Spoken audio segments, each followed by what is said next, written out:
Welcome. My name is Orlando Yarba III, and there's some index cards being passed out and pens, and as more people come in, we'll continue to give those cards. I do want to just take a moment and acknowledge and remember Tom Lawrence, and just to have a moment of silence for us. So I ask for us to have a moment of silence right now, please.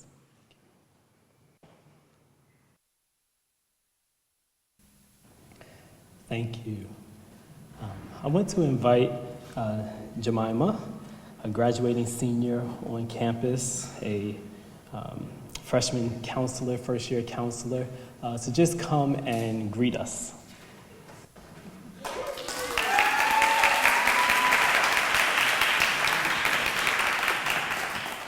Good evening, everyone. Welcome. My name is Jemima Orevagana. As Pastor Anita said, I'm a senior on campus. But most importantly, welcome to every one of you. Can you all give yourself a round of applause?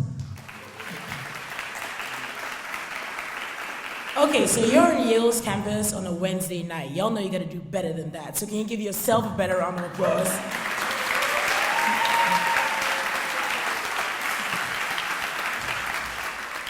Thank you. So welcome to our town hall with Lecrae on the intersection of mental health, faith, culture, and social justice. And genuinely from everyone who organized this, thank you so much for being here. And now I would like to invite Carnesia Georgetown to come and serve as our opening MC. Can you give her a round of applause?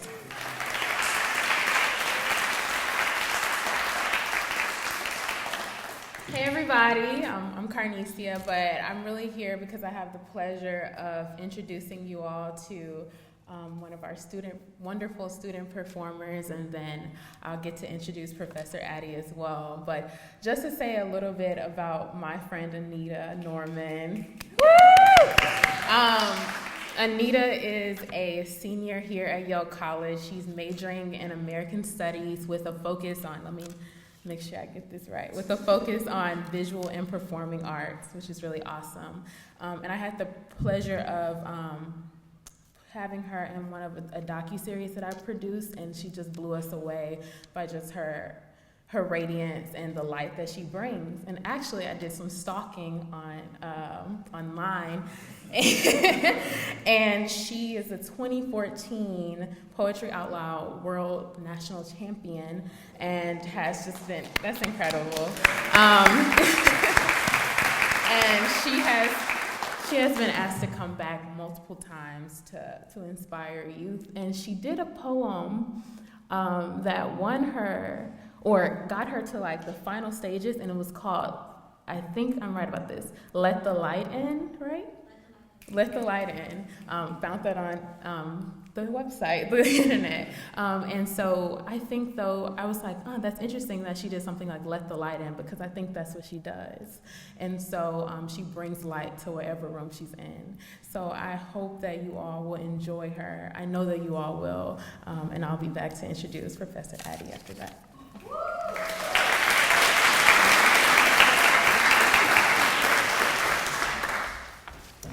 Hello, everyone. I am from Little Rock, Arkansas, but also Memphis, Tennessee, and I grew up in the Southern Black Church, and Mabel Moore is my great-grandmother. I'm going to talk about her a little bit.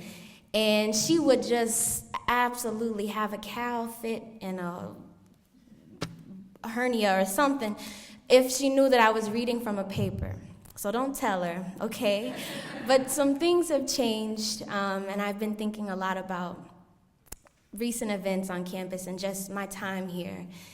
So I wrote something else, and that's why it's on paper. And to me, home is essential for centering and grounding. And I think that we have the potential to create home in ourselves. It doesn't have to be a place, a physical place, but in the interactions that we have with one another, oftentimes Yale students complain. It's not genuine. We ask the same questions. We say the same things.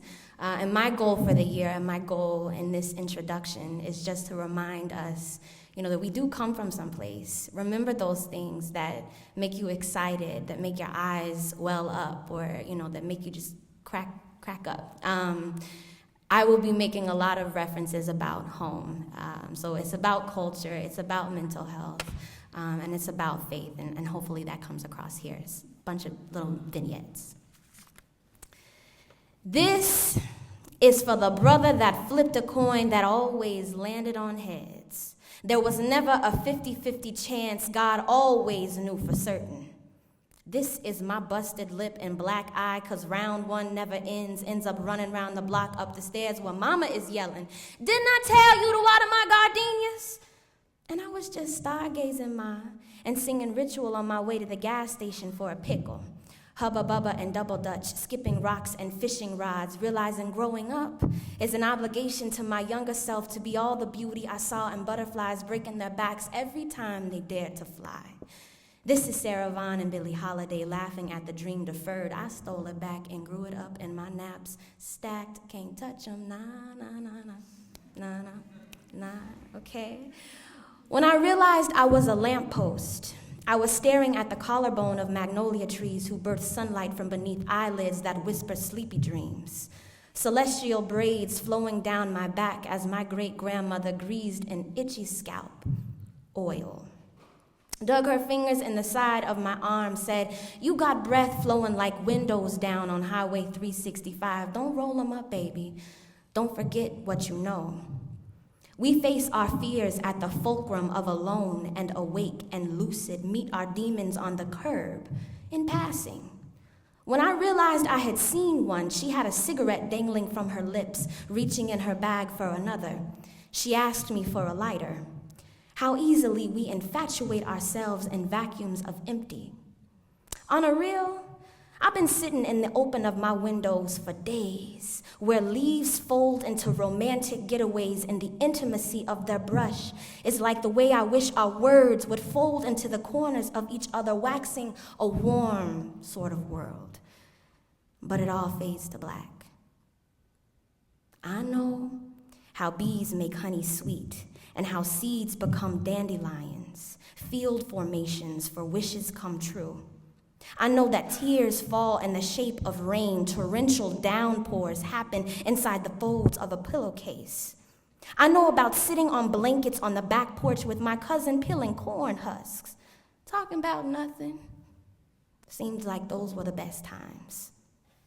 I know about broken plates and the hours it takes to glue them together. I know people break too. I know about circles, the deep ones that make my face into a shadow of itself. They take light with them and make eyes into just sockets. I know about disappearing, finding a mirror and talking things back into existence. There's a ledge, and I know about letting my feet dangle till the roaring ceases to make my stomach boil. I know about light rooms that feel like dark rooms and loud rooms that feel like lonely rooms.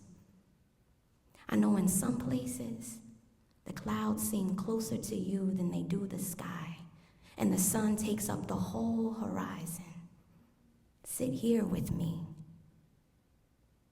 We know in some places the clouds seem closer to us than they do the sky, and the sun takes up the whole horizon.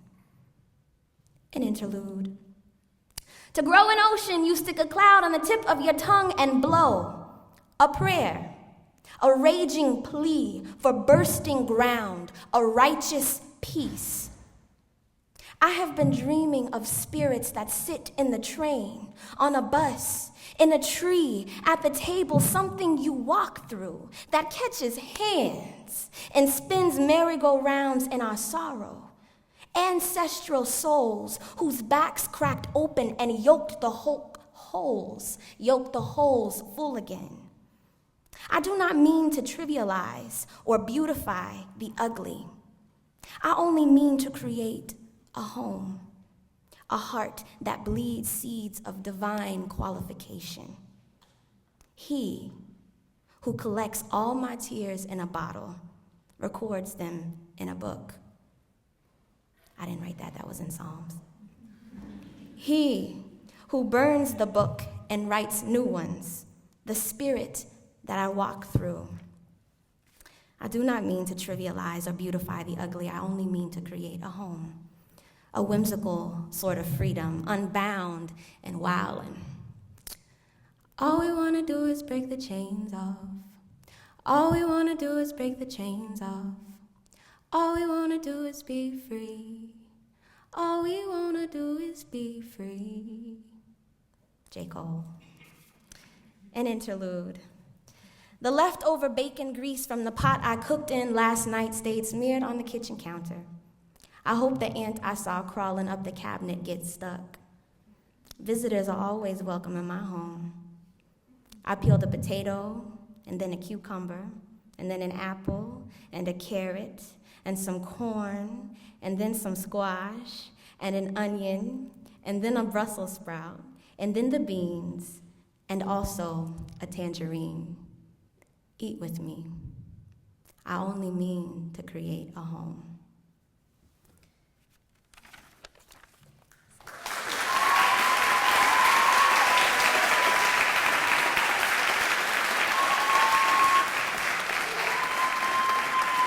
See, I told y'all she was gonna let that light in. That was incredible, and it feels like that deserves an award. Like, I feel like we're like 20 years from now, we're bringing her back to do that, you know? And so that's just Anita for you, and I think that's just like a glimpse. And also, I forgot to mention that she's directing a play called Filling Basins this semester. She's also the co-lead coordinator for Black Church at Yale. So she's just doing incredible things on this campus, right? And I think that she is somebody to know and to love. And so now I have the immense pleasure to introduce Professor Nee Addy. Professor Addy received his BS at Duke University and his PhD here at Yale in neuroscience. And he's been a Yale faculty member since 2010. And so I'm going to read Professor Addy's about his research because it's kind of a little out of my realm, but it's super dope. So,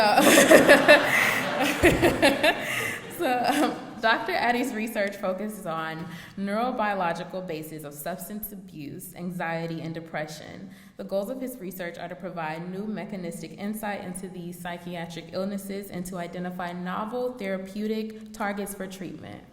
Outside of the laboratory, Dr. Addy regularly contributes to science outreach events for middle and high school students and the general public. In addition, he serves in several mentorship and leadership roles related to diversity and inclusion, both here at Yale and nationally. He has also had the honor of participating in multiple college campuses, Veritas forums on the biological, psychological, and spiritual aspects of mental health. So please join me in welcoming Professor Addy to the stage.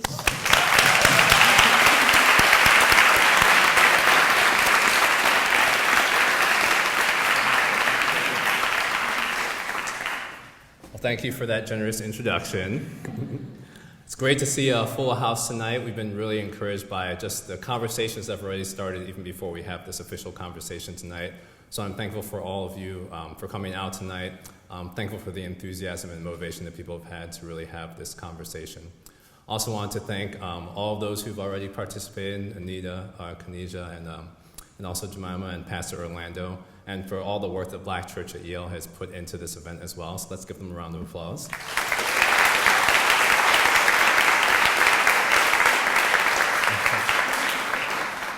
Also want to give a special thanks to my co-hosts, so both Sharon Kugler, the university chaplain who's here in the front, if we can give her an acknowledgement as well.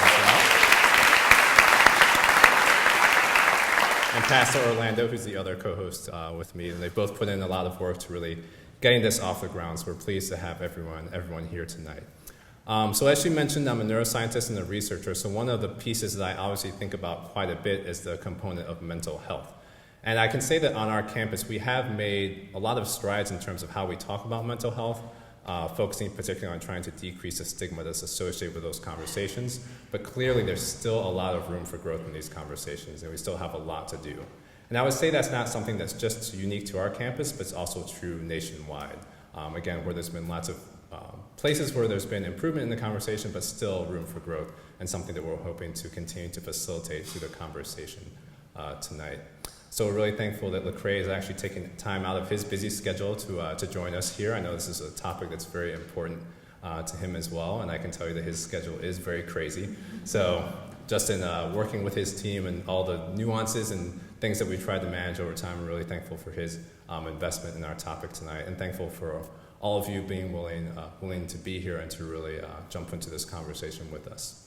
Now, to introduce Lecrae, I could stick to kind of the standard bio and just talk about a lot of the accomplishments that he's had. And for any of you who know about him, this wouldn't be that difficult to do. He's won multiple Grammy Awards, multiple BET Awards, Dove Awards. He's had a New York Times best-selling book. He's had multiple appearances on BET, Good Morning America, The Tonight Show with Jimmy Fallon, just to name a few. So obviously, I can give him some time to flex a little bit if he wants to when he comes up here. But for this part of the introduction, I wanted to step outside of those accomplishments a little bit and talk a little bit about some of his influence in other areas as well. So one of the things I've been really impressed in kind of watching his career and development over the years is how well he's really able to step into lots of different venues and different spaces and to be able to connect with people with an authentic voice. And I think that's a real gifting, and I think it's something that's allowed him to really engage in deep and rich conversations with people and to have impact in people's lives as well. I was actually witness to that even earlier today when we had a small group, gathering with some students here, and again, just seeing his ability to really engage in those challenging, real, and tough conversations and to really have impact. So I'm grateful that he's taking time out to come here and to be engaged in that conversation with us here. So the way that this event actually came about, I had the opportunity to meet Lecrae at an event back in April. And basically just from our conversation and talking about some of these types of things, it was really clear to me that this was a topic that really resonated with him. So this intersection of mental health, faith, culture, and social justice. And basically tonight's event was really birthed out of our mutual desire to see this conversation on a much larger scale. So what we're really hoping for tonight is that this would really just be the beginning. We don't want this to be a one-time event. We want this to be a conversation that starts now or that continues now and continues beyond tonight as well. But for tonight, what we're really trying to do is make sure that we can really have a real, open, and honest, and respectful conversation that really influences how each of us think about this topic in our own lives, and also how we think about this topic in the lives of those around us. So with that introduction, that little bit of background, it's my pleasure to introduce to the stage Lecrae.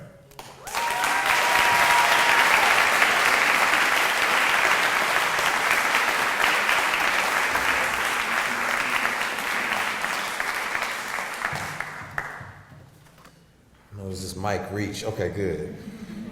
Height situation going on here. Well, it's an honor to be here. I'm really just, again, blown away at everything that I've experienced since I've been here. I came here a few years back, and I'm glad to be back on the campus. Anita, that was amazing, first of all. I don't even know where you are. There you go. Listen. I don't know, is that what Yale produces? I need to find a new option for myself here. Well, I really believe that if this is going to be a sincere, genuine conversation, that leaders lead in vulnerability. And in order to lead a conversation, I have to be vulnerable, which I think will generate and promote more vulnerability. And I'm sure some of you have been in this room before or been in rooms like it. Constantly, and it may not be an environment that you necessarily see as conducive for like sharing and comfort. But I just want you to imagine this place as the most comfortable environment that you can imagine, one where we're just here having a conversation. You're not being screened, you're not being judged, you're not being assessed. There's no grades being handed out at the end of this situation. This is us being free to be ourselves, and you're welcome to join in that. And I'm also just going to allow you to, if you don't want to join the conversation, to have a window into my soul in the process. So, start a little bit about me. I'm just going to get right into it. As we're talking about this intersection of faith, mental health, social justice, I'm going to start with the dark seasons that I've experienced in life, because I think that contributes to all of those particular issues. So for me, let me set a timer because I can talk, all right? And we will not get anything else accomplished in here today. But for me, I actually recall the dark seasons of my life starting as old as age 7, right? So 7 years old, I was invited into the room of a close family member, and I was taken advantage of sexually. And so here I am, 7 years old, and I have to now wear these scars on the playground, right? I have to wear these scars amongst my peers as they're playing, Foursquare or whatnot. I have to wear these scars on Saturday morning when I'm watching my cartoons. I have to wear these scars of this abuse in environments with the exact person who put these scars on me. And act as if nothing happened because it wasn't dealt with, it wasn't handled. So I learned something in that situation, something very unhealthy. And what I learned was to suppress trauma and pretend as if nothing happened and just plow through. That was the first unhealthy lesson I learned as far as trauma was concerned, was to just, box that up, keep it moving forward. If you want to add to that, I grew up in an environment in a home that was very unhealthy. It was not a healthy environment. It was filled with immaturity, drugs. It was filled with just so many different nuances that made it difficult for me to have a healthy outlook on life. 4 years old, my father was gone. I never saw him again until 25 years later. So you add to that, I was learning in that environment who I was supposed to be from the models in my community. And so what that led to is a young man who had experienced, everything from, physical abuse, drugs, as I said before, sexual abuse. And now I was not just the recipient of these things, I was starting to take on these characteristics and flesh them out on a day-to-day basis, to where the police were coming to my house consistently. I found myself consistently depressed and in a messed up state of being. This is all before the age of 18.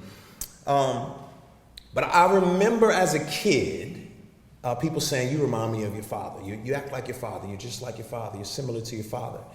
And I didn't take it as a compliment. Even if it was just a mere observation, I took it as an insult.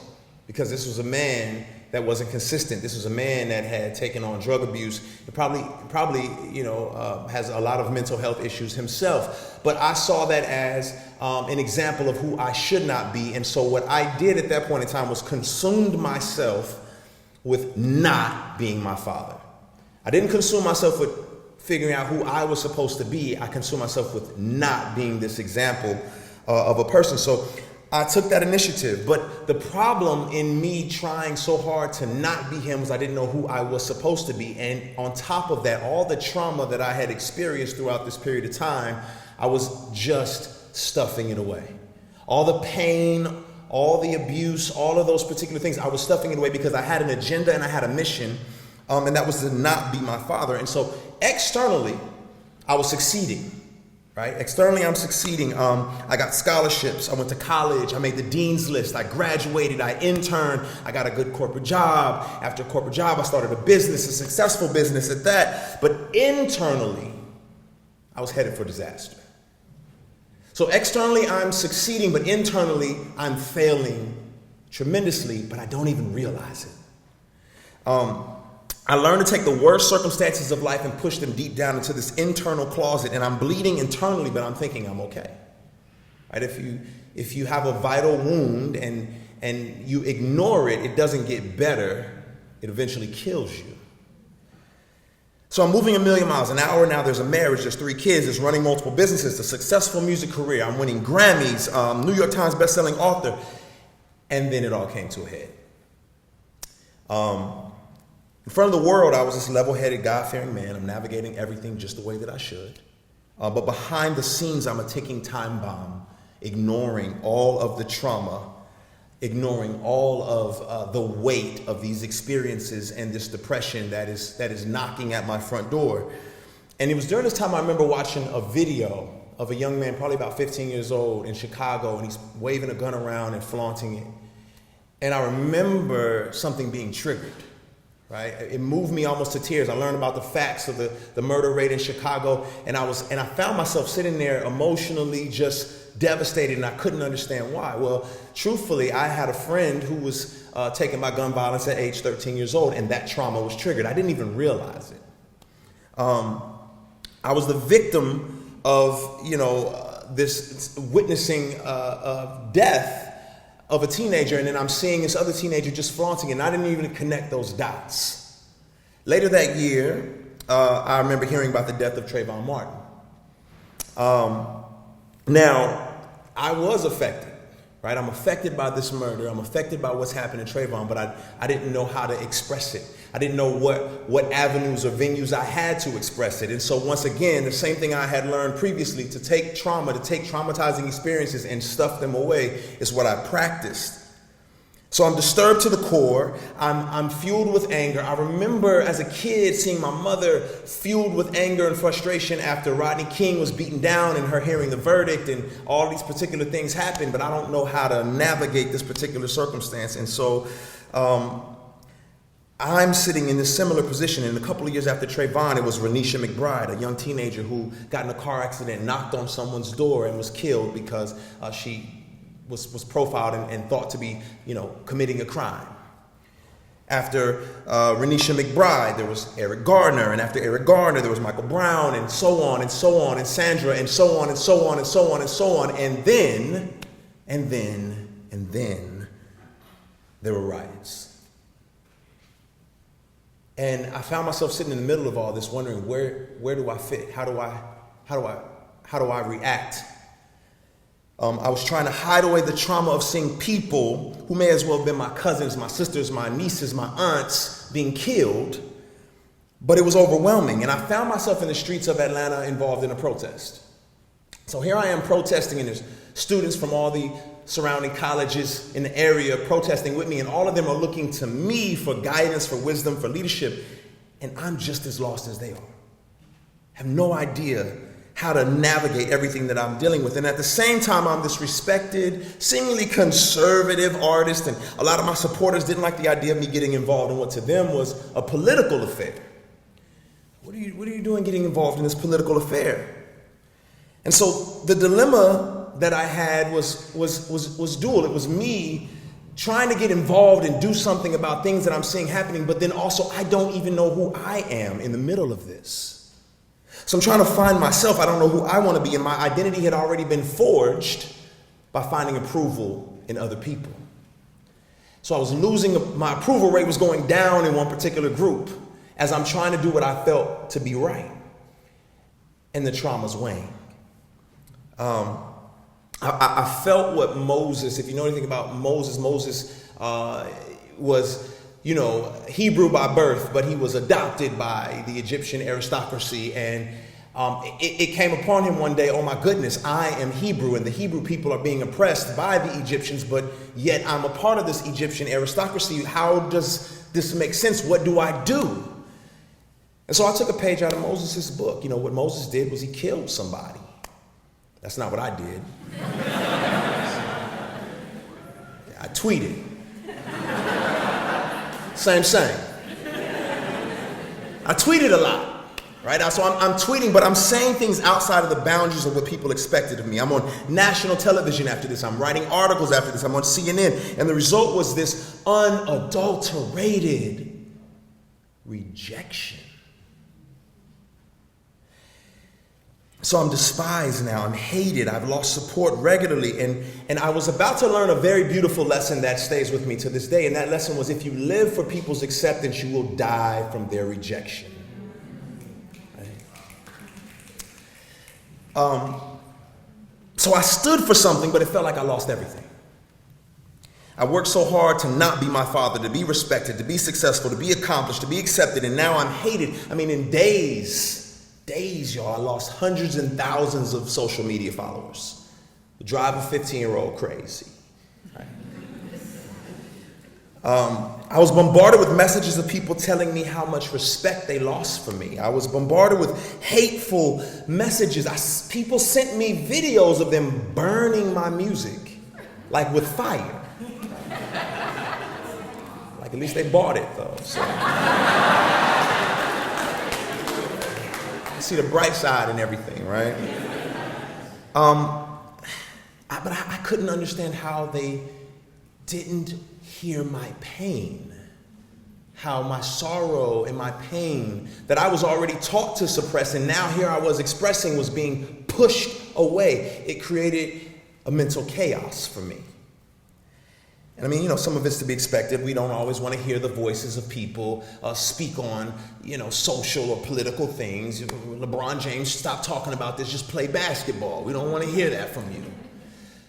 We don't want to hear the nuance of who you are. But still, I was at this crossroads. This downward spiral started to happen in my life. And at the lowest point, I started to get hate messages and death threats on myself and my family. Racial slurs consistently pouring in. And I was spiraling downward. Anger, depression, sadness, frustration, a feeling of being trapped. And I didn't know what was real. I lost faith in people. I lost faith in God. I lost faith in faith. So maybe that's not your story. That's not why you're in this room, right? Maybe that's not how you came to a place of emotional, spiritual, or mental chaos. But you do know what it feels like to have the world sitting on your shoulders and you feel so lonely you want to quit. You do know what it feels like to feel like everyone's depending on you and this pressure is overwhelming. You do know what it feels like for people to expect your best, but you're really at your worst. How do we navigate that? How do we navigate that chaos, and how do we continue dreaming and creating? I wish I could tell you I just woke up one day and I just found some courage and I just said, you know what, I don't care. I wish I could tell you that's the case. I wish I could tell you I just, looked deep inside myself and I found something and pushed through. That's not what happened. What happened to me was I had to open the closet. I had to look in that closet that I had stuffed away all of that trauma, all of that pain, all of that suffering, and I had to stare it in the face, all of that failure. I had to stare it in the face. I had to look at it and allow it to make me a new me. I had to embrace the trauma and allow it to mold me into something new. See, the shift is being willing to die to whatever it was that we were before the pain to birth the person that we're becoming. Right? The shift is sometimes we're too attached to who we've been, so we're held back to who we can become. We don't understand that there is no triumph without trial. We don't understand, like working out in the gym, you've got to fail in order to get stronger. It's like a foreign concept. So I had to be willing to work and walk through judgment and inconvenience in order to grow. I had to be willing to become who I was created to be, not who they wanted me to be. So it's scary, right? You're standing at the edge of something new. You're afraid to jump, and you don't know what the cost, the opportunity cost, the cost analysis of that situation is, and so you're scared to jump. I know exactly what it's like to be scared to jump. I was in New Zealand, and I'm on this 700-foot tower, and they said, "Come on, man, we're gonna jump off this thing. It's a base jump. It'll be fun." And I was like, I don't know if you check my skin tone lately, but this is kind of something black people don't do. But they convinced me, man, it'll be fun. We should do it. They showed me a video of Beyonce jumping off of it. But see, there's a million things Beyonce can do that I can't, so that's not really a good. So I get up there and I'm telling myself, let's do it. And I look down and I see Tupac and Michael Jackson waving at me. And I say, I'm not going to be able to jump. I can't do this.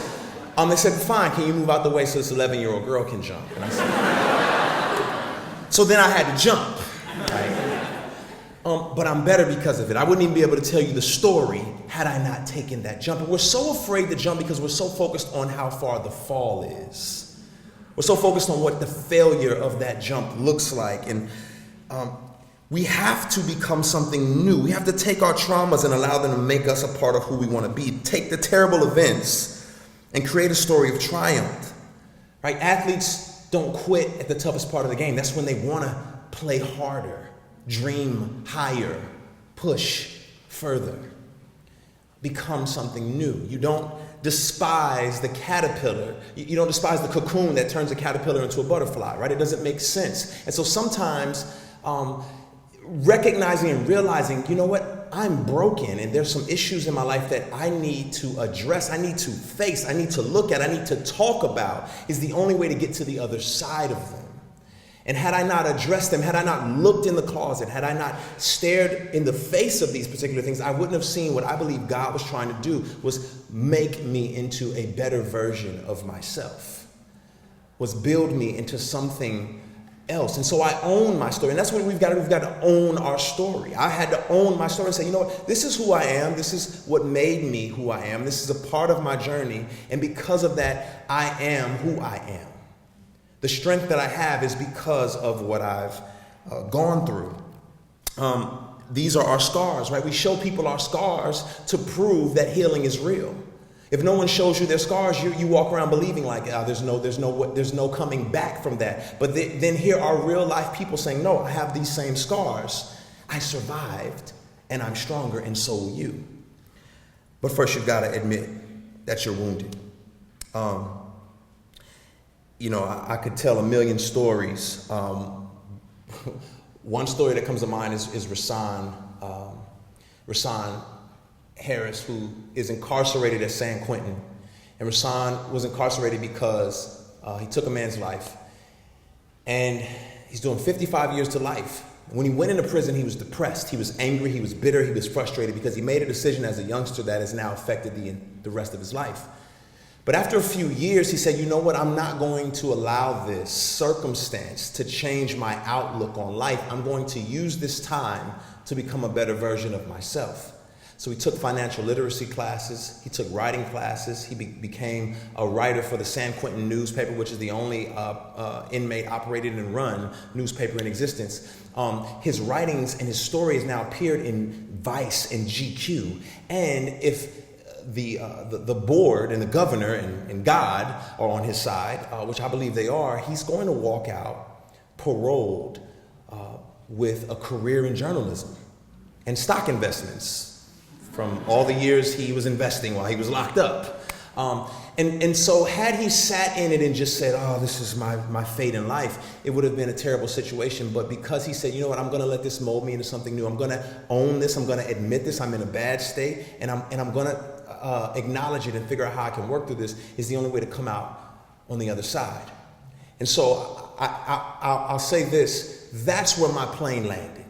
My plane landed with me acknowledging I'm broken, acknowledging I'm not perfect, acknowledging I don't get it all right, acknowledging I have a lot of wounds that are now healed and have become scars. And I can stand here today and show you my scars because those wounds have healed. But you've got to admit it, right? And so that has restored my faith in faith. That has restored my faith in God, because God is the healer of all things, and my wounds are healed because of him. And I was fighting so hard to not be my father, right? I'm fighting so hard to not be my father. I didn't realize who I was supposed to be. So I'm at a track meet for my son, my oldest son. He's 10 years old. He's running track, and track meets are extremely boring. They're long and hot. His first event is at 8 in the morning, and the second one, they don't even tell you when it is, and it's at 3. So you're just sitting there like, when is it gonna come? And I'm there with my 5-year-old, and my 5-year-old is bored out of his mind, so I'm trying to keep his attention. And I say, hey, what do you want to do with your life? I thought that was appropriate. I was trying. I mean, he's struggling, right? Like, he's struggling, like, the weight of the world on his 5-year-old shoulders. And he says, Daddy, I don't know. I just want to be like you. And listen, I would not be the me he wants to be like had I not owned my past and present circumstances, failures, situations, and allowed it to mold me into the me that I am today. There wouldn't be a me he aspires to be had I not owned that. So, man, I say to you all, I'm grateful for the opportunity to show my scars, to admit my brokenness, and to allow that to continue to make me into a better version of myself. Thank you.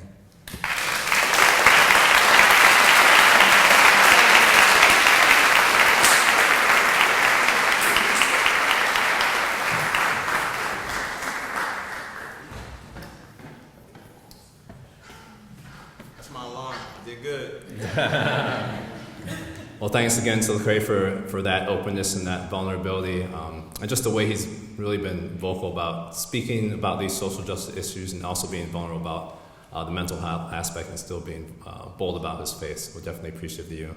So at this point, we're going to shift in the program to more of the town hall piece of things. But before we do that, I did want to acknowledge all of our sponsors for tonight's event, which I forgot to do earlier. Definitely an important piece. So one of the sponsors is Yale Well. That's been very integral in sponsoring this event. Also, the Office of the Secretary and the Vice President for Student Life, particularly Kimberly Goff-Cruz, who's here in the front. So thank you to you for your sponsorship as well. Round of applause, definitely.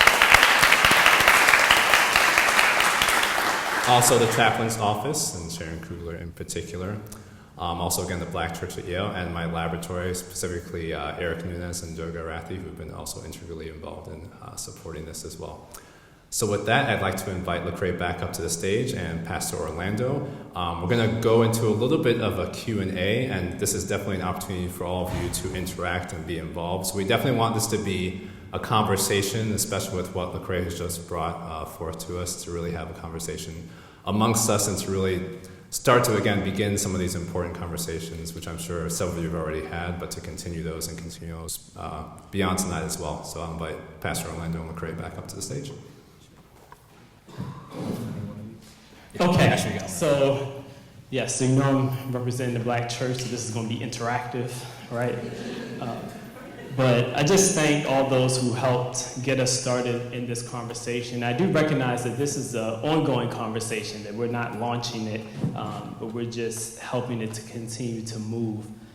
A question for you, what did you hear in the talk and the presentation? What themes, struggles, joys stood out to you? What did you hear? What do you want to know more about? If you can just take a minute and think about that. For some of you who want to write it down, please take an index card and write it down. What stood out to you? What stands out to you? And what do you want to hear more about? If you need an index card, there are people who can hand it to you, or a pen, people who can hand it to you.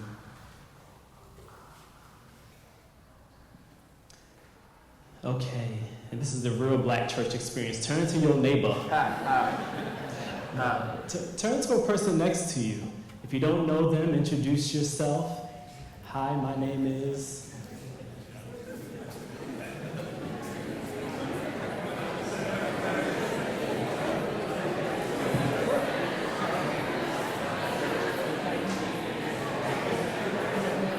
Take a minute and share your thought. What it is that you want to know more about, what is standing out to you.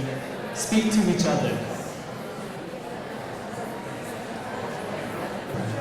I have a question that I want to pose to you, pose to Lecrae. In designing our time together, there were a number of you who gave insight and feedback in terms of what was important to you, what resonates with those around you, what resonates on this campus. And we've taken some of those questions, and I'll ask some of them now, and I recognize there are many more questions. So one question, Lecrae, you can decide whether you want to answer first, and I'll ask four of you here to respond. What are your biggest challenges to maintaining a healthy mental state? What are effective practices for maintaining a healthy mental state? So what are your biggest challenges to maintaining a healthy mental state? What are the effective practices for you for maintaining a healthy mental state? You want to go first or pass? Yeah. Take the microphone from a rapper. Come on now. Again, the biggest thing that I want to acknowledge is that you have to recognize you need a healthy mental state, right? And if you think you can just plow through life without investigating, it's like driving a car and never looking under the hood or getting it checked out or just thinking everything will be fine for life. And I'm sure there's some people who do that now. It's not smart. So that was the biggest thing for me, was to acknowledge that even if I feel like I'm able to accomplish the things that I'm able to do on a regular basis, maybe I'm not healthy here. And so it's then going to see counselors or therapy. And to me, a counselor is going to get a checkup on my car, right? It's like going to just a physical. It's taking care of myself. So that was step one, I think, for me. And then the continual practice is now I have language or playing field to understand, because I'm talking to someone who, is, trained in this particular area. So now I have language and practice to do some self-care. And self-care for me, I was talking about this earlier, is understanding that I need time to not be busy. I think busyness, in many ways, means your life is out of control. You don't have control over it because you're so busy. So I need time. I say I do DWA. That's a daily diversion, a weekly withdrawal, and an annual abandon. And so a daily diversion is just, even if it's an hour, just daily, where I can, if I use my mind all the time, let me use my hands. Let me go play with Play-Doh or color or do something, you know what I mean, with my, to where I'm just diverted from all the things I have going on. A weekly withdrawal is just taking a day weekly and saying, I'm gonna stop, I'm gonna pause, I'm gonna do something that has nothing to do with the things that are stressing me out. And then an annual abandon is just taking some time every year to get away from it all. And that's me. You know what I mean? So that's not necessarily the prescription for everyone, because everyone has different issues going on, but that's how I'm taking care of myself. Yeah. Thank you. There are 4 of you who would, yes.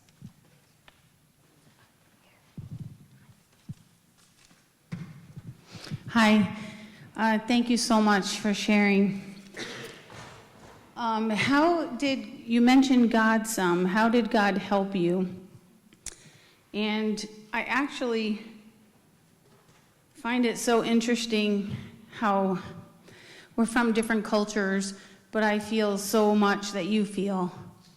And I related so much that this is my struggle right now, is walking in spirit and flesh at the same time.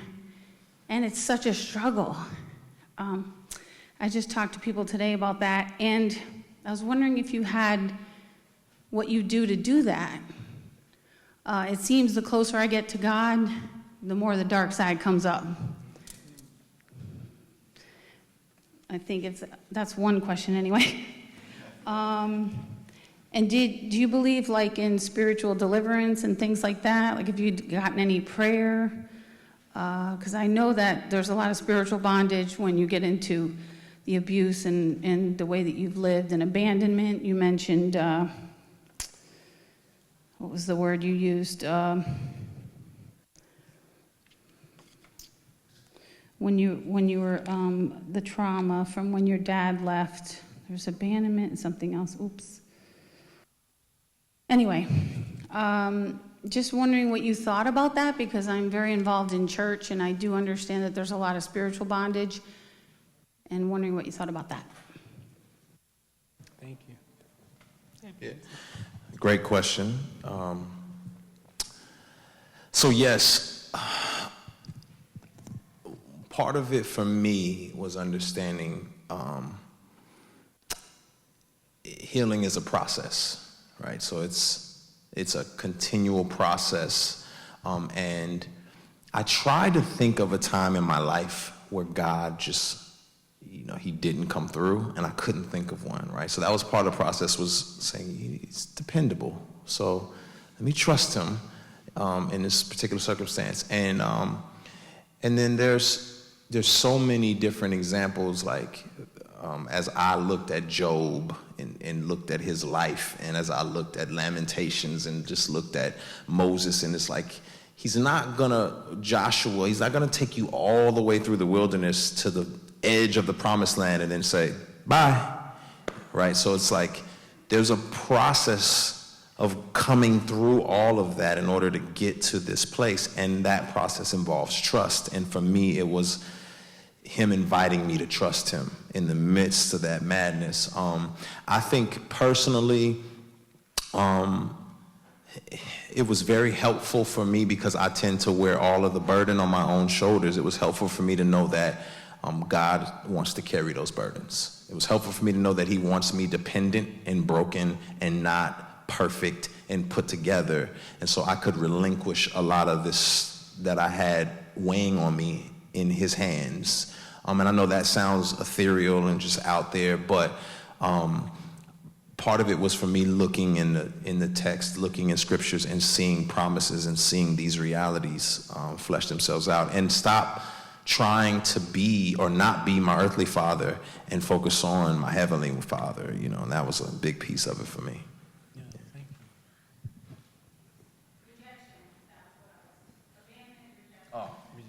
Rejection. Yeah, I'm accepted. So that was the biggest piece too, is I'm accepted, right? Like, if I'm accepted by the creator of all creation, why am I fighting for everyone else's acceptance? Doesn't make sense, right? So, yeah. Thank you. Someone else?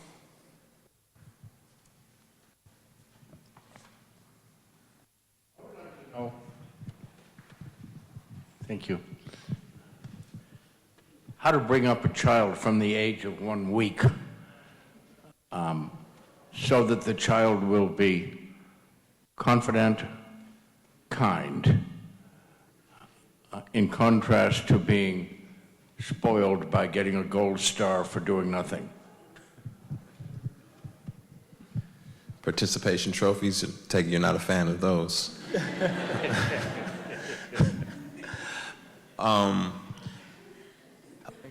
Yeah, I mean, again, so let me say this. And how are you doing it? Yeah, so let me say this. So another thing I talked about earlier was it's very important for me to be healthy if I want to create health in my family. It's very important for me to have a proper perspective of who I am and to have a lot of the areas of my mental health and trauma were identity issues. I didn't know who I was. I didn't know who I was created to be. And so success was always me comparing myself to other people instead of comparing myself to what I was supposed to do, to what I had a vision to accomplish. It had really nothing to do with everyone else around me. It should have had more to do with the vision that I had. And so for me, it's important to take proper care of myself first before I take care of my kids. Because if I'm not healthy, I have nothing to offer them. And then you will tend to, put it like this, if you have what I would call like functional saviors or scapegoats to deal with your issues in life, you're going to re-implement that for your children. So if you think money will solve all of your problems, then you're going to teach your children the same thing, and they're going to think that there's some kind of crutch they can lean on. I stopped rewarding my children with desserts and things along those lines when they do well, and the reason why is because I didn't want them to feel like eating unhealthy was how they should reward themselves in life, right? Because then so it's like, oh, you're sad? Come on, let's go get a cheeseburger. Let me cheer you up with an ice cream cone, because then what does that teach them down the road? Like, well, I'm sad, I'm gonna eat this whole chocolate cake because that's what, right? So, but I have to know that about myself first, and so a lot of it has been me having to learn these particular things. Thank you. The mic runners are in charge. I see multiple hands. There's one here in the front. Go ahead. Thank you so much for your talk and your vulnerability. I'm wondering how you use your trauma and or what your experience with mental health in your art. And I'm wondering if you do use it, because I'm wondering about the idea of expressing yourself as a holistic person, and just if you could talk about that. Yeah, I think that's good. I think expression, specifically like in art, is a part of owning your narrative, right? And when you can own your narrative, it's no longer a tool of oppression against you. It's a tool of empowerment, right? So I can own my narrative, and I own it. It's one of the most amazing things Eminem ever did way back when was when he wrote, Lose Yourself, and he did the whole 8 Mile movie. He cut his own legs off. He acknowledged his own weaknesses before anyone else could. And for me, art has been a place to acknowledge openly my weaknesses, acknowledge my struggles. Now, sometimes I'm acknowledging them for myself, not for the world to hear. But specifically, when there's weaknesses or issues that I have processed and I have gone through and I've gotten help with and I have been counseled through, I don't mind talking about those publicly because I'm on the other side of it. And they're not, they're not, stories for me to be ashamed of. They're stories that I triumph through and have made me a better version of myself. And so art has been very therapeutic for me in that regard because I can talk about it and I can express it. I don't think every piece of art needs to be heard or seen, but they need to be created for sure. Yeah. There's a student here. Oh, yeah. okay. Yeah, the mic. So I have a question. How would you necessarily respond to someone, say like in the church, who says like mental illness doesn't exist, just pray about it, God's gonna handle it, and just leave it at that? And then my second question is, how do you view like suicide in the church? I can't remember the pastor's name, but more recently in the media, there was a pastor who died by suicide, and it's been like more so in the forefront with the church, and people saying like, by him doing that, he was selfish and condemning him, and like God doesn't like that. Like, how would you respond to like the criticisms like that?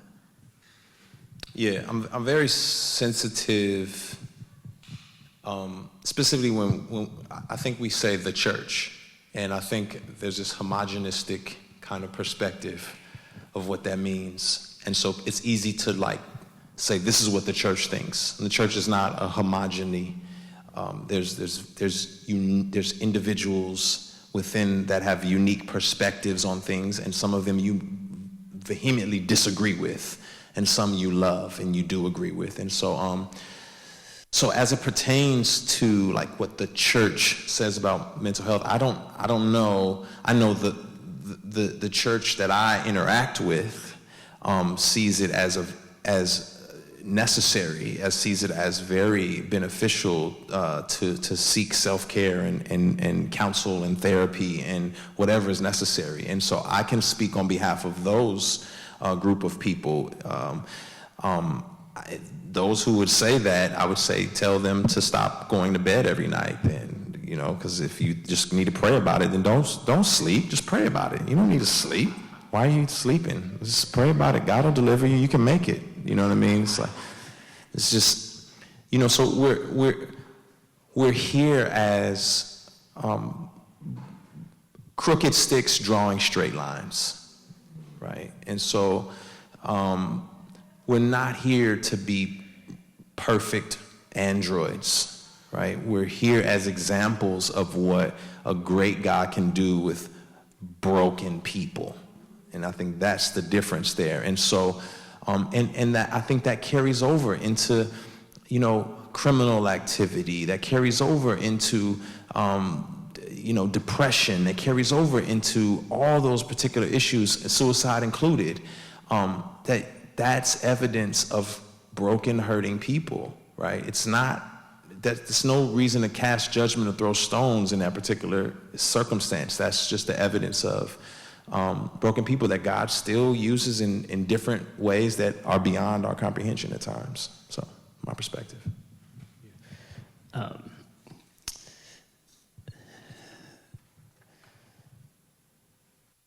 So additional questions that some of you submitted ahead of time, just to know if there are more questions, what are some of the barriers that prevent people from seeking out mental health services? What is the current state of mental health conversations in our society, on college campuses, at Yale? How do you kind of have an effective work-life balance? I want to give us another opportunity to interact with your neighbor, the person next to you. First, take a minute and think in the realm of social justice, what are some of the positive changes that you've tried to make in your life or in the life of those around you in the midst of ongoing social justice challenges? So what are some of the positive changes that you've tried to make in your life or the lives of those around you in the midst of ongoing social justice challenges? So give me about 10 minutes just to think about it, or 10 seconds to think about it. 10 minutes is a long time, right? Yale people think. Paper, right? And when you're ready, share with the person next to you. Have a conversation with the person next to you, and then we'll come back to additional questions and comments.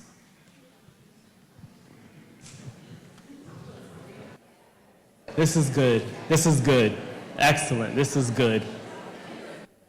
Hopefully you weren't talking about what's in the dining hall, but you were actually in conversation about what's of importance to you. If you would, go ahead and share. Yeah,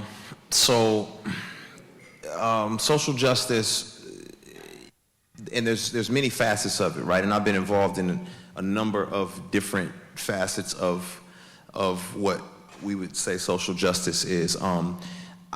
It's made me a better person in a multitude of different ways. So, on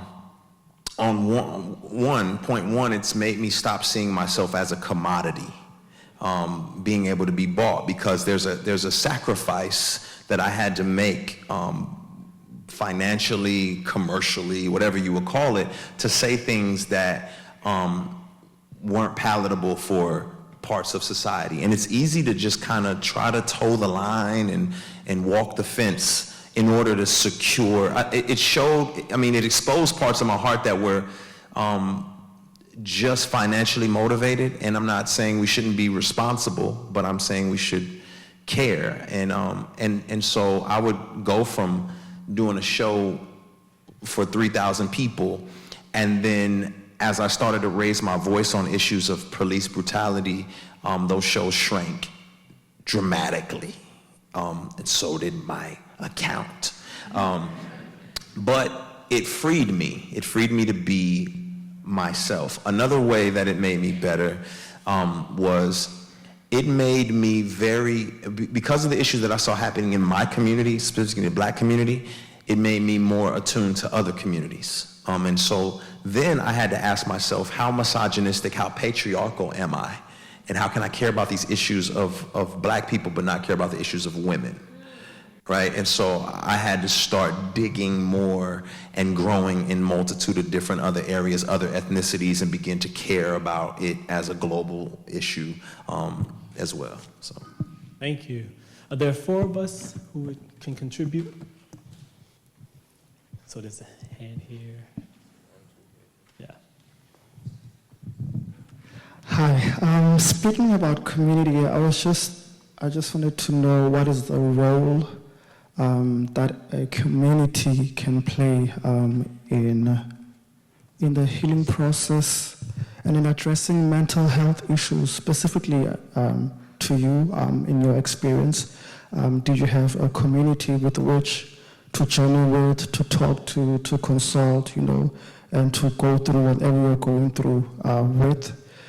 And my second question is, how do we, as Yale students, from where the communities where we come from, like for example, I come from South Africa, so how do I go back there and create dialogue in the community where I come from, and particularly in marginalized communities, so where there are where people feel that there are seemingly more pressing issues than mental health, for example, poverty, unemployment, drugs, those are seemingly, at least people feel that they are more urgent, more important than actually mental health. So how do you create dialogue in such a community? How do you create conversations, and how do you bring about that intersection? So how do you bring the faith community to that conversation? How do you bring the culture to that and also social justice as well? So those are two questions basically I have. Your personal journey with community, and also how do we create these conversations in the communities where we come from? I'll try to be brief because I know it's a lot of other comments as well. Where in South Africa are you from? I'm from Port Elizabeth, but Cape Town is like my second home, so Cape Town. Right on. Yeah. I just got back from South Africa. So shout out to you. Congratulations. You made it. So on question 2, you talked about how do you lead in those particular, I think leaders lead in vulnerability, right? So you've got to be the vulnerable one and show the example of how, you're still here, irregardless of the scrutiny or whatever you may have faced for being honest about issues of mental health, issues of societal injustice, social injustice. You addressed it, you lived through it, you still got all your limbs, and you're sitting at Yale University, right? So I think you are a living, breathing example for a lot of people, specifically in those marginalized communities, that it can be done. You give them the freedom, you give them the power to do that. 2, the first question, community is everything. If you don't have a community to express these particular things with, then you begin to build it. And sometimes, I know for me, building community, I had to let my guard down with people that I might have otherwise disagreed with in my more arrogant, self-contained, self-sufficient, self-sustaining version of myself, the more dependent version of the person that said, you know what, I don't know everything. I don't have it all figured out. Made relationships across the divide. And so now I'm having conversations with a young lady who I would not have agreed with on certain things, but I do agree with her on mental health or the issues of womanhood. And now I'm like, well, what else can I learn from her? I wouldn't have otherwise not had a conversation with her because I disagreed so vehemently on these particular things. And now we're dialoguing more and we're becoming good friends. And I think that's happened very consistently for me. And I think that's a part of, what happens as well. So yes. I have bipolar disorder, and I've had the really great fortune to have medication and therapy, and I'm also a songwriter, and I've been able to use music to process a lot of that, and my faith has also been a very instrumental part of my recovery. I'm also in a band with a couple other people who also have bipolar disorder. Yeah. And so a lot of our songs are about mental health, about recovery, about healing from abuse and trauma, recovery from addiction. And even with the help, I've had moments and experiences of just really being baffled. I had to resign from my job teaching and to take care of my mental health. And through that, I also had a profound sense that God was working through my mental illness to bring me in closer relationship with Him, to bring me into my own purpose and my, like, as you were saying, sort of a truer version of myself. And so my question sometimes when I'm experiencing something is this God or is this bipolar? And yes. Exactly, yeah. And that's been my answer, is it's often God working through my mental illness. And my question is, how can we help people navigate those spaces? I've talked to a lot of people who don't really have a framework or the language to talk about God and mental illness in the same steps or in the same conversation. People who at church don't hear much about, they might not hear a lot about mental illness, and then in mental health settings not hearing much about God. So I'm wondering if there are ways we can help people integrate the two. I think this conversation here is a great example of one way, and I'm wondering what other ways might look like. That's great. More power to you. Love you. Thank you for your vulnerability too. So, long way to answer this question. I was in Paris, and I was so excited about being in Paris. I was like, oh, this is dreams. This is a romantic city. I can't wait to see everything and talk to these people. It's gonna be great. The food's gonna be amazing. And then I got to Paris, and I couldn't understand anything, and no one would accommodate my American privilege and speak English to me. And I struggled, and I hated it, and I couldn't read the menus, and I couldn't understand where I was going, and no one would explain to me anything, and I was just so disappointed and frustrated. I just opted to eat at McDonald's because I was tired, right? But I have a friend of mine who's been there for a year now, and he said, I felt the same way you did, but then I wrestled through all of the complexity of it and saw the beauty in the complexity, and now I love Paris. And I say that to say this, that many times, especially in the faith community, just in general, we struggle with nuance. We struggle with complexity. We love it easy. And there's beauty in complexity and wrestling with nuance. And many times we're creating new categories for people that they just are, what? Mental health, faith, wow, this is too much. I can't do it. But this is evidence that that's a category that needs to be walked through. And it's often difficult and frustrating, but when you get to the other side, it's worth it.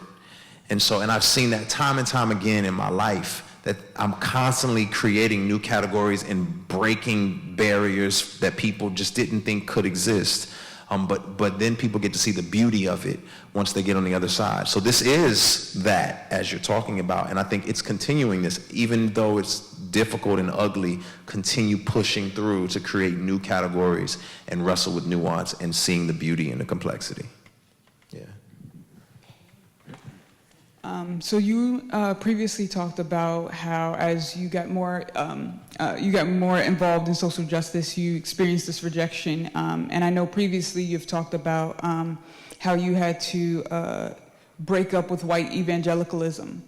And I know that for me personally, that breakup has been freeing and so liberating in many ways, and has, I think, rejuvenated my faith and my call to ministry in many ways. So I'm interested to know what that breakup did for you, and how that has kind of helped you to regain that faith in God and your mental well-being.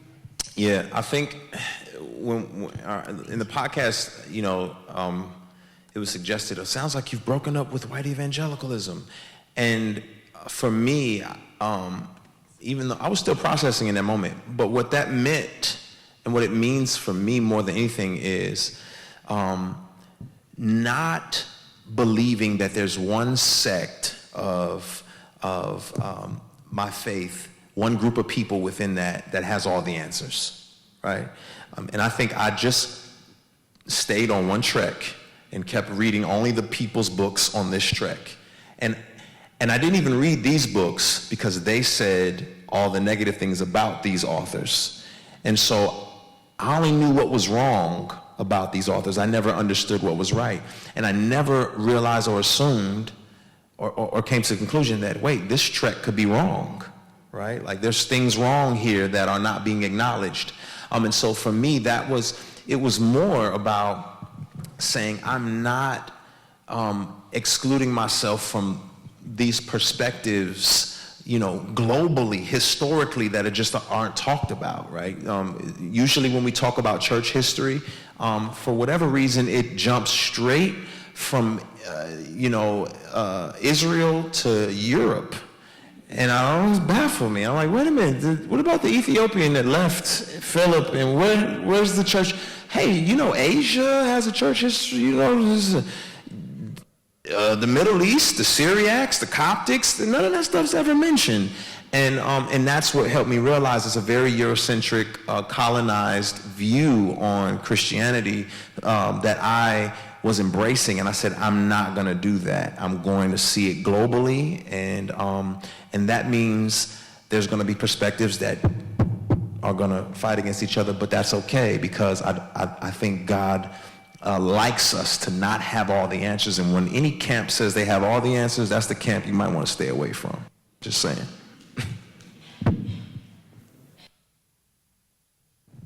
So thank you so much, Lecrae. And I just wanted to actually respond to the previous comment about other settings of the intersection of mental health and faith.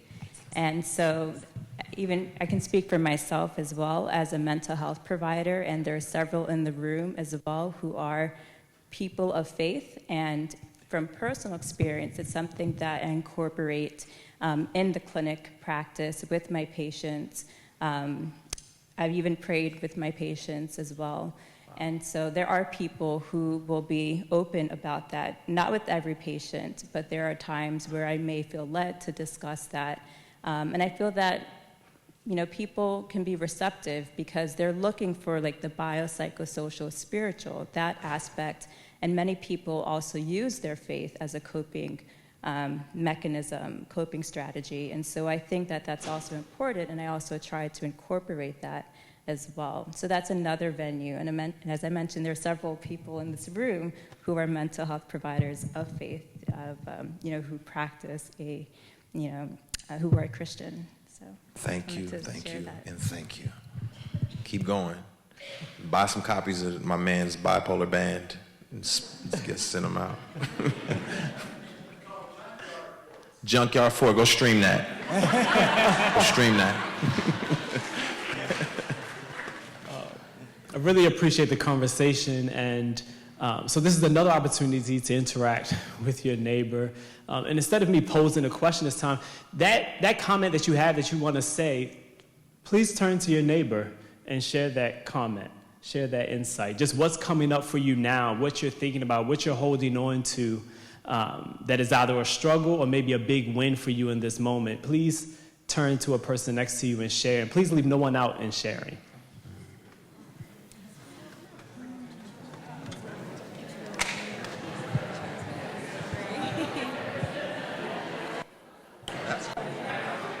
Okay, we'll come back together.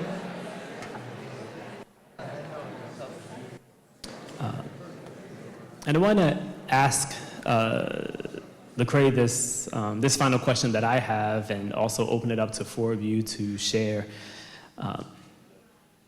Looking at culture, how do culture, cultural background, and cultural perspectives influence your view of yourself and how you interact in society? So how do culture, cultural background, and cultural perspectives influence your view of yourself and how you interact with society? Wow.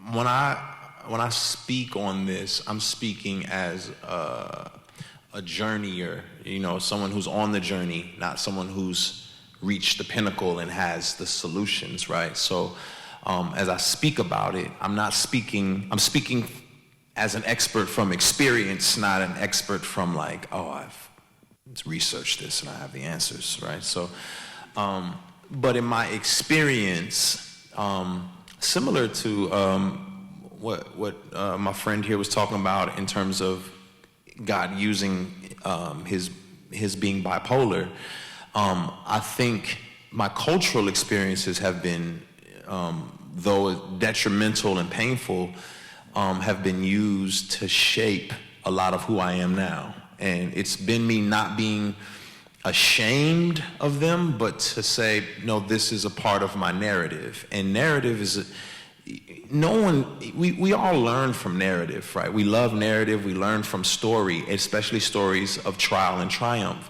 And so no one wants to go to a Lord of the Rings film and just see there's a kid who lost his way and found a ring and thought that ring was a part of himself, but it wasn't, and then he found himself, and now the end. Like, we want to see the whole thing play out. And I think we forget that we're in a narrative. Like our narrative is being written. We're part of a grand narrative. And so I feel like culture, in many ways, shapes, our views on the world. And that's why we oftentimes need to come together with other cultures to like have a complete perspective. And sometimes it's negative and sometimes it has its benefits. I don't think it's all, like, I can't look at how I came up or what I came through and think it is the best or the way. And I think that's where the danger lies. So another analogy I use analogies often and drive my wife crazy, but it's how I communicate, is if I'm at a baseball game, I hate baseball, by the way, but if I was to be at a baseball game, if I'm sitting outfield watching the game, I would think I have a great perspective of the game. But then someone sitting behind the batter would say, no, I have a great perspective of the whole game. And meanwhile, the pitcher's saying, no, I'm in the game.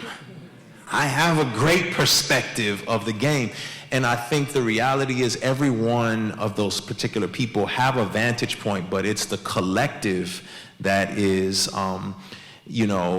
helpful for them to see where they lack and to see, what other people don't see. And I think that's what, for me, my culture's helped me to see things that other people don't see. So when people say, oh, the Black Panthers is a terrorist group, I say, they fed my mother as a child when she was starving. So various perspectives. So, yeah. Thank you. Thank you. Who would like to share? Oh, you have the mic. Go ahead. So I have a question. My question really just has to do with you mentioned that you joined these movements and suddenly all these ratings were going down and all these threats, and then you put forward I'll find you, the Trap Say Amen, and it's lit, by the way. I'm such a huge fan of your music. But my question is, how then did you bring yourself around to learn to trust people again and to learn to love people again? Because you mentioned how important the approval of people was for you. So going through that period of rejection, how do you love people authentically even after what they've done to you? Oh, that's good. That's really good. That took time. I'm not gonna lie to you. That took time. It was a season of just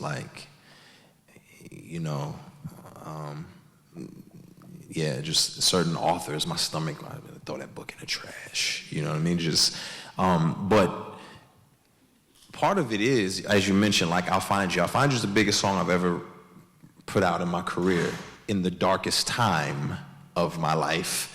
And I think that's part of the lesson that God said, well, good, you sought my acceptance, not other people's, and look what I did in that process, right?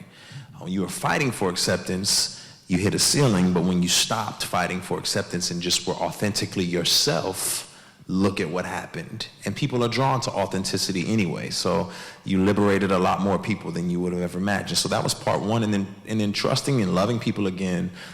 It's just really hard to be hopeful and hateful at the same time, right? It's really hard to be hopeful and hateful. And so as my hope increased, my love increased for other people, because as I have a hope in and of myself, it's just really hard for me to just look at someone else and say, you just make me sick, right?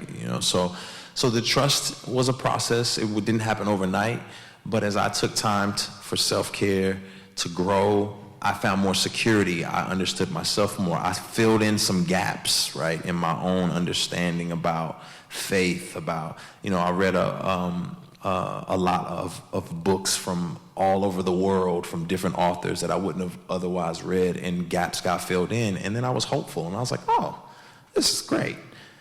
It's I'm not mad at y'all no more. I feel bad for y'all because I know things that y'all don't. It's pretty bad. Y'all don't know this. You know what I mean? And so it was a process.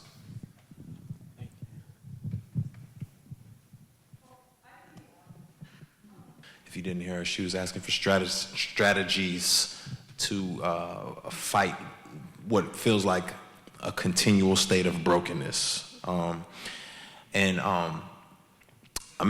youngest son, was a very, very pitiful child. Just being honest, he couldn't dress himself.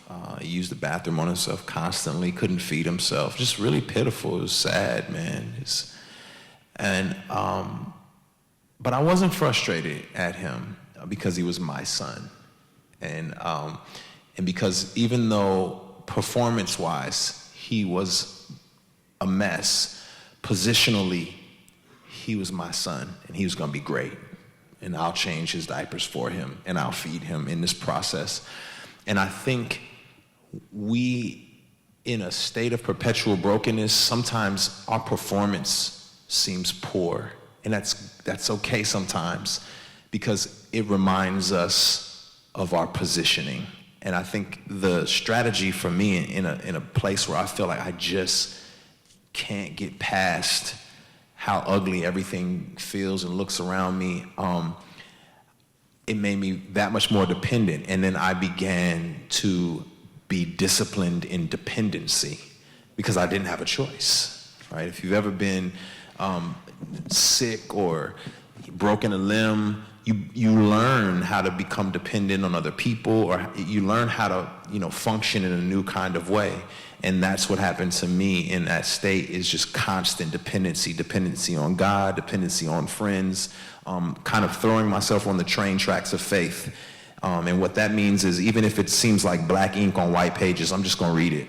I'm gonna read it, I'm gonna keep reading it, I'm gonna keep reading it until it gets in me, and I'm gonna put myself around people that I know mean me well and not harm, even if I don't feel like being around them.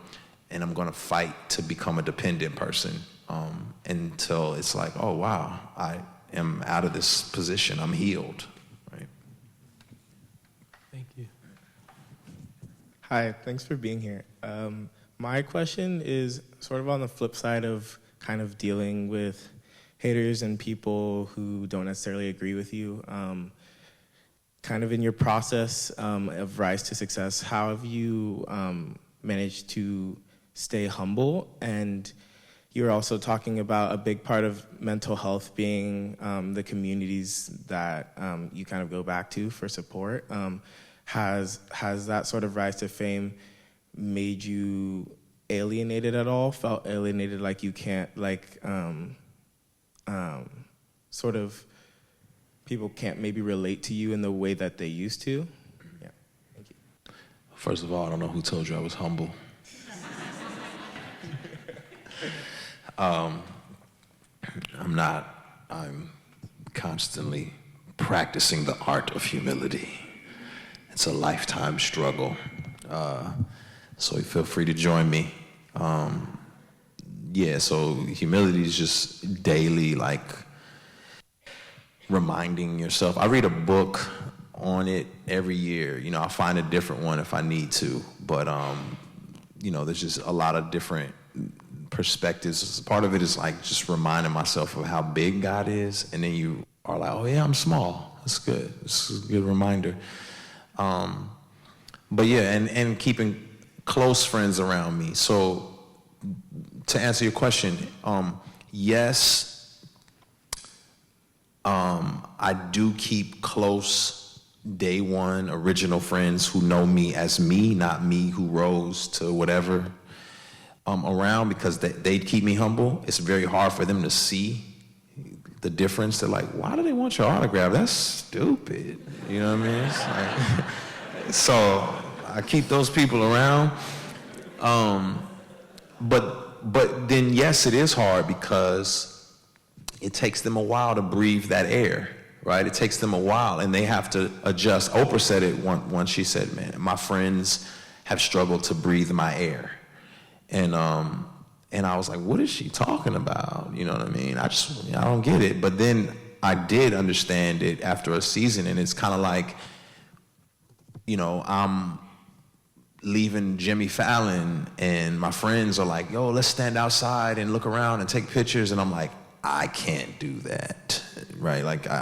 There's just different little things, little nuances that they have to learn, like, oh, that's right, your life sucks.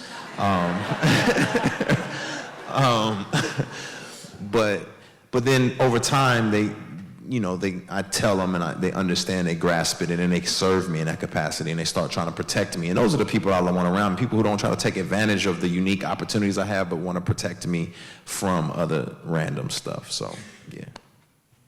Thank you. Thank you so much. I am just in wonder because there's so many elements that I want to talk about for like 3 hours, and there's like just keep tracking on top of them. But one of the things a word that keeps coming through this presentation, through this town hall, is wholeness. I keep thinking, returning brokenness and wholeness in brokenness.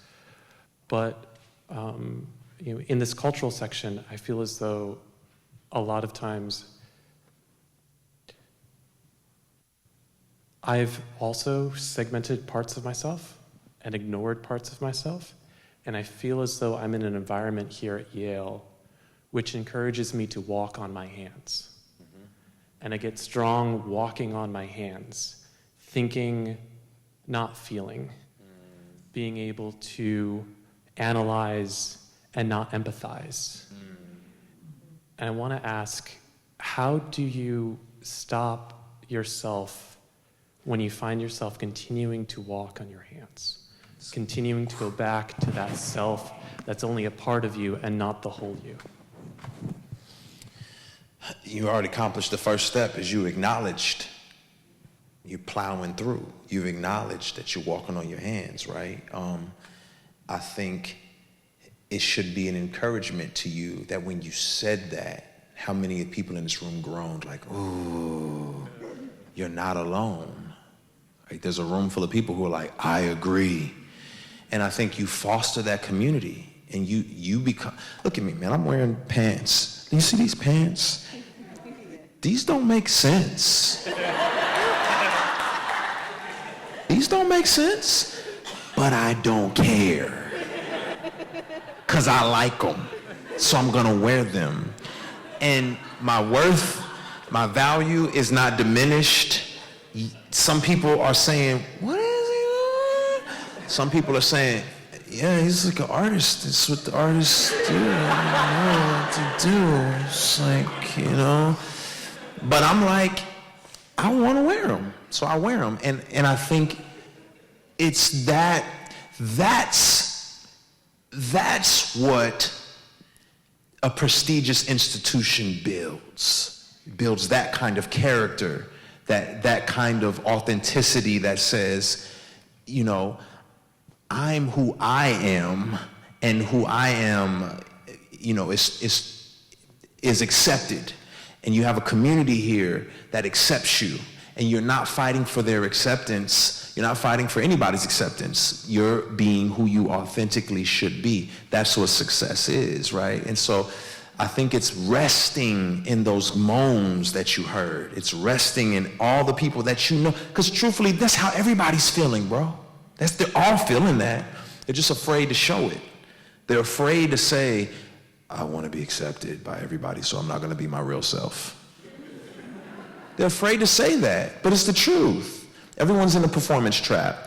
And, we were talking earlier, and I said, the thing about you all here is you're so exceptionally gifted, and you're in an arena where all the emphasis is put on how exceptionally gifted you are academically, but that doesn't mean you're whole emotionally, mentally, spiritually, right? It doesn't. Why do they put a gym on campus? Because they know y'all may have it here, but some of y'all need to get it.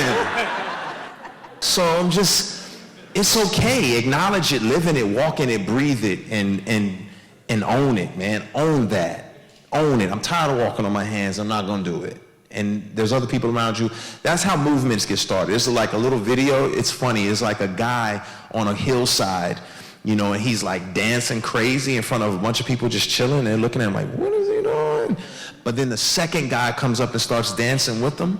And then that second guy is the person that starts the movement, right? It's all it takes is one other person to stand beside you. And after the second guy, then the third, then the fourth, and the fifth, and everyone else like, I don't want to be left out. I don't want to be left out. They wanted to get up, and they were so afraid of what everyone else would say. The groupthink happened, but But the beauty of it was somebody had to be the first person to say, I feel like dancing, I'm dancing. So, more power to you. You heard the moans. We with you, man. Yeah. Name is Jay Morris, and I want to thank you. I had to call my children and ask them who Lecrae was, so I wasn't sure. But they told me to come anyway. But one of the things, that you mentioned, and I think this is part of the experience that we have, is that we talk about the church and going to the church. And I think many of us have gone to the church and have felt neglected and abandoned. And so one of the things you've done here, you talk about transparency and vulnerability. And when you look at the New Testament, you came to Christ as you were. Mm-hmm. I think so often we're afraid to do that. And you talked about authenticity and intentionality. So I appreciate the fact that I'm asking, what can I get from this? But it's a reminder of me that learning process is ongoing. And this looks like a church, and we're having church, because there's a level of openness and transparency that we can't always have in a church. And so I think as we take this away, and I do a lot of work with leaders, we don't have this conversation because there's this sense of, I can't let other folks know where I am. And you also talk about our community and our cultures. A lot of our culture and communities are surrounded by violence. I mean, we live in that space. And so it becomes a commonplace thing. But what you've created here is a sense of, and so for me, this is church. This is what church is supposed to be about. And so I think as we in here leave, to trust, to love, to reach out to one another, because people are hurting, and you said that. And if we can create that sense of church, I think where we are, it's important. But I'm curious in terms of when did you come into that space where you realized your faith and what that meant to you? What was there a place or time when you just stepped into that space and said, okay, you know what, I'm going to be me. This is who God created me to be. And if anyone else's problem with it, that's their problem. When did you come into that space where it's like, you know what, this is who I am? Yeah, I think over the last 2 years I've always acknowledged my faith, since I, became a believer. But I think over the last 2 years, it wasn't groupthink. It wasn't going along with everyone's, what people will pat me on the back for. And because I grew up fatherless, and I'm not saying that's the reason for everyone's situation, but for me, that was the ingredient for my desire for acceptance and approval, was because I didn't get that affirmation. Like, no one ever said, son, I want to tell you did a good job. I never heard that. So I longed to hear it somewhere. And it wasn't until I said, oh, God already said that. You know what I mean? God already said, I love you, and I'm proud of you, and keep going, keep trusting me, and you don't have it all together, but that's okay, I do. Oh, that's freeing. That's liberating. Well, let me just be who I'm supposed to be. And I think, unfortunately for me, I had to go through hell to get there, right? I had to be pushed to the edge of, insanity. So I was left with no choice. I don't want that for anybody. I don't want anybody to get to the ledge and be like, I hopefully that people will, like I said, be broken before you are broken. You know what I mean? That's what my hope would be for everybody. So. Yeah, one more. Hello. So I guess my question is I was just speaking with my stepson about my challenges of balancing my work life and my personal life. And so my main challenge is that I feel like everybody has a need for me, and I have to wear a million hats, and I have to be 100 different places. And how do I be able to take care of my own self and take time out for myself when I have so many people that have all these demands on myself? That's good. Every scenario is different, so I can't speak to your specific circumstances, right? I can speak in generalities and I can speak about my experience. And for me, what I've had to do is, like I said before, I think, sometimes busyness means we're out of control, right? So it's taking back some of the control. And a large part of that for me has been, prioritizing space for rest, prioritizing space for self-care. It's not me being selfish, it's me actually trying to care about everyone else. And if I'm gonna lose my mind, I'm no good for y'all. So I prioritize it. And we prioritize lots of things, right? If you're involved in any kind of extracurricular, you somehow found a way to prioritize that and to put that in your life. If you're caught up on any Netflix series, you've prioritized that to make that a part of your life. So it's prioritizing those breaks in my life, and it's putting them on the calendar and saying, you can't touch it. Nothing can touch this. Well, what are you doing? I'm walking through a graveyard in the middle of the day because nobody will talk to me. And if it's weird, I don't care. But nothing can touch that. I might as well be at, the hospital visiting my sick mother. You can't touch that time. And so it's been, for me, creating those spaces where I'm like, if I don't get this, I'm gonna lose my mind. So I've got to create this space that just has to happen. And so even with, I give my wife Tuesdays off. So Tuesdays I'm like, go, live life. I got them, everything. Don't even come home from sun up to sundown. You don't have any responsibilities. Like, you know what I'm saying? Like, but no, literally she'll come home in the middle of the day and the house is on fire and I got kids everywhere and stuff. And then they'll be like, Mommy, and she says, I don't exist, bye. And she was like, walk through the house. But it's like, but we created that space, where it's like nothing can stop it. And so no matter what opportunity or whatever, it's like, this is blocked, right? You know what I mean? And so that's what I would say is just prioritize whatever it needs to be prioritized for you to feed your soul, feed your mind, your emotion, health, whatever it is. I'm going to help us to transition into ongoing work and ongoing conversation. And I will ask Lecrae to give us thoughts to send us off, and I will invite our university chaplain, Sharon Kugler, up to close. Lecrae mentioned that it's the second person who stands beside the first person that starts the movement. I recognize tonight that we are the second person. And some of you in this room are the first person who you've been having these conversations, you've been doing this work, you may have created resources, you may have created space for this type. And one of the things I've learned about Yale for my time here is that I don't know all that I should know about what opportunities exist and who else may be interested in something that I'm interested in. There are some comments tonight that I think some of you may have heard and said, I'm actually doing well in that area. And I'm willing to share how I'm having victory in that area. And there's some of you tonight who might have heard something that said, you know what, this has been a pain in my existence for a while, but I'm willing to step out and say, this is a pain in my existence, and I want to conquer this thing. Is anybody open to that? You have index cards. There are more index cards available if you would like them. I would like to receive, and we would like to receive, your contact information. And what is that work that you're doing? What are those conversations that you're having or that you want to start having around any of these topics or other topics?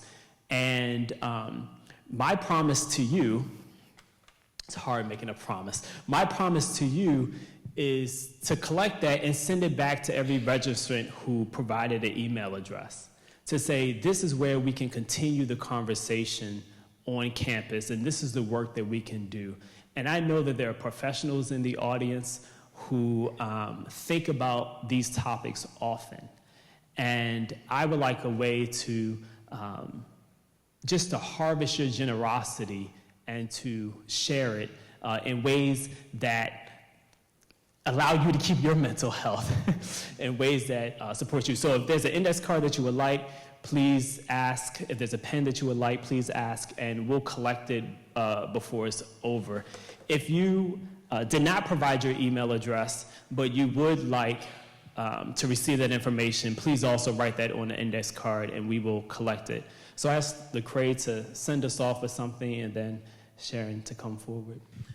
All I would say before I, exit is like, I'm gonna leave, but you're gonna continue to be here wrestling. And so I think it's very crucial that you make these connections and with the leadership, the wisdom in this room and one another, and really foster this community, because it's very easy for somebody like me to pop in, drop a bomb, everyone's like, yeah, it's good, and then I leave and that's it. But hopefully I'm here just as a inspiration for you to continue doing what you're already doing and to continue to do more than that. So that's my hope and my prayer, that when I come back next time, it'll be even greater. So, yeah. Thank you. And those of you who are willing to share your story and to be in conversation with someone and just to be that vulnerable, please say so.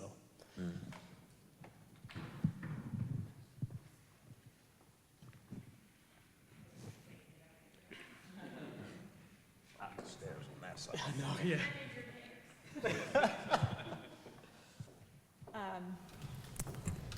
I just want to thank everyone who came out. I want to especially thank Orlando and Nee, who became new, good, old friends in these last few months. Thank you for all the work that you did, for all the volunteers. Thank you to Kim for coming. And Lecrae, thank you for the gift of your words and your presence and your spirit. And as you were speaking, I was thinking, he's taken words and he's reinvented them to the good. And in particular, I was thinking about failure as birth, as a beginning. That when you talked about building on that and lifting your brokenness, it's something we all need to hear at this place that demands perfection, which I think can finish us, but failure can begin us. And so you gave that to us tonight. I want to invite you all to take a deep breath. We're going back out there. But we're not going back out there alone. We shared some important things tonight. I thank you for your bravery.